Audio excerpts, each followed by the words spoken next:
আল্লাহর কাছে চাইছি যে তো আল্লাহ যেন দিন এবং মানে আখেরাত এবং দুনিয়া দুটাই যেন আমাদেরকে দান করে, মানে এই দেশে যেন সরকারও যেন যেত মানে ইসলামের পক্ষে কাজ করে, এগুলি মানে সব কিছু আমরা ভালো কিছু আশা করছি যে যে আমরা ভবিষ্যতে এই দেশে চাই শুধু কোরআনের কথাই চলবে, বুঝেন নাই? ইসলাম থাকলে মানে মানুষ সবাই একটা সহযোগিতা ভাবে মানে সব দিকে, ঠিক আছে?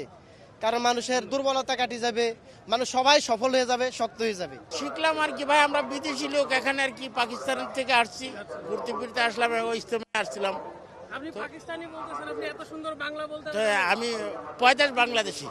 আচ্ছা, তো এই যে বাংলাদেশে আসা এটা কেমন লাগে? নিশ্চয়ই বহুত প্রতিবারই ভালো। দেখেন আমরা ওখানে আছি না, বহুত একটু অসুবিধা আছি যে যখন বাংলাদেশে আসলাম, আসার পর দেখতেছি বহুত একটা শান্তি।